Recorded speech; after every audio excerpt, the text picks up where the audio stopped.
ఆంధ్రజ్యోతి ఎండి శ్రీ రాధాకృష్ణ గారికి నమస్కారం. నేను ఓ కళ్యాణ్ అండి, నటుడిని మరియు former president undivided AP film industry employees federation. నేను మార్నింగ్ ఆంధ్రజ్యోతిలో ఒక కథనం చూశాను.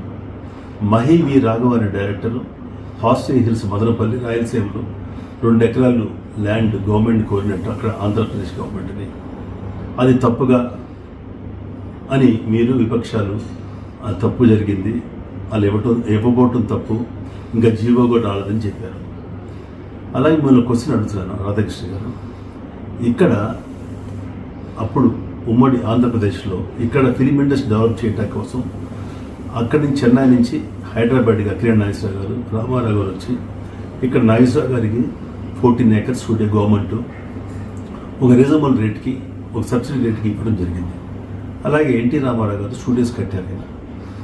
అట్లాగే ఫిలిం నగర్లో జూబ్లీకి సంబంధించిన ల్యాండ్ ఫిలిం నగర్లో మన ఫిలిం ఇండస్ట్రీ వాళ్ళకి ల్యాండ్స్, ఎకరాల రూపాయల ల్యాండ్స్ ఇచ్చి డెవలప్మెంట్ కోసం అప్పుడు గవర్నమెంట్ ఇచ్చారు.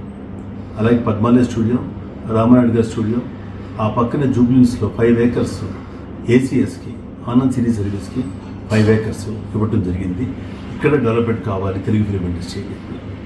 అలాగే ప్రసాద్ ల్యాబ్కి స్థలం ఇవ్వటం జరిగింది. ఆపోజిట్లో ఉన్న బంజారీస్లో ల్యాబ్ ఆపోజిట్లో రాఘవేంద్రరావు గారికి, వారి బ్రదర్కి కృష్ణమోహన్ గారికి కూడా ఇవ్వడం ల్యాండ్ ఇవ్వడం జరిగింది. అలాగే back side Raghavendra Rao back side music director Chakravarthi గారికి కూడా ల్యాండ్ ఇవ్వడం జరిగింది. అట్లాగే ఐమాక్స్ థియేటర్ టెక్నికల్గా మనం డెవలప్ అవ్వాలి, టెక్నికల్గా ఎంతో ముందుకు సాగాలని చెప్పేసి అప్పుడు నెక్లెస్ రోడ్లో ఎఫ్టీఐలు ఉన్నా కూడా పి జనార్దన్ రెడ్డి గారు చాలా గొడవ చేసి అక్కడ కమిటీ వేసినా కూడా అప్పుడు గవర్నమెంట్ ఇవన్నీ కాదని చెప్పి ఫిలిం ఇండస్ట్రీ డెవలప్ అవ్వాలని చెప్పి అక్కడ ఐమాక్స్ థియేటర్కి వారి స్థలం ఇవ్వటం జరిగింది. అలాగే ఇక్కడ 67 acres కార్మికుల కోసం అప్పటి గవర్నమెంట్ ఇక్కడ ఫిలిం నగర్ హైదరాబాద్లో మన దర్గాలో అక్కడ 67 acres ఇవ్వటం జరిగింది. రీసెంట్గా తెలంగాణ ఏర్పడిన తర్వాత ఎన్ శంకర్ డైరెక్టర్ గారికి ఒక 5 acres రీజనబుల్ రేట్గా ఇక్కడ ఇవ్వటం జరిగింది. ఇవన్నీ ఇక్కడ చేసి తెలుగు ఫిలిం ఇండస్ట్రీ డెవలప్ అవ్వాలి తెలుగు రాష్ట్రాల్లో అనుకున్నారు. అలాగే రామారాయుడు గారికి రిషికొండలో అరౌండ్ 20 acres ల్యాండ్ ఇవ్వటం జరిగింది to develop the film industry only. ఇన్ని రీజనబుల్ రేట్స్కి ఇచ్చినప్పుడు ఇంకా అక్కడ జీవో రాలేదు.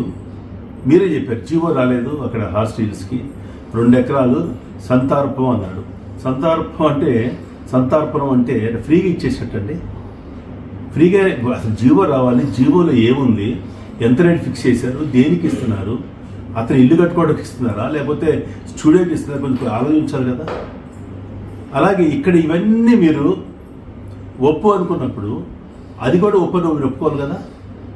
ఇక్కడ తప్పు అనుకున్నప్పుడు అది తప్పు అన్నాం. ఇక్కడ ఇచ్చినవన్నీ ల్యాండ్స్ అన్నీ ఇచ్చినవన్నీ మీరు తప్పు అంటారా, ఒప్పు అంటారా?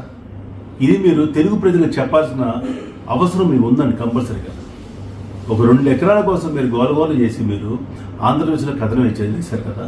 ఇప్పుడు నేను చెప్పినవన్నీ మీరు ఒప్పు అనుకున్నప్పుడు అక్కడ మహి వి రాఘవ అడిగేది కూడా ఒప్పు అని మీరు ఒప్పుకొని మీరు ఇవాళ ఆంధ్రజ్యోతిలో ప్రచురించింది మీరు దాన్ని రీకాల్ చేయండి. అలాగే లేదు ఇక్కడ అన్నీ తప్పు జరిగినప్పుడు ఇది కూడా మీరు రాయండి. ఇక్కడ ఇచ్చినవన్నీ కూడా తప్పు చేశారు, గవర్నమెంట్ వీళ్ళంతా తప్పు చేశారని చెప్పి రాయండి.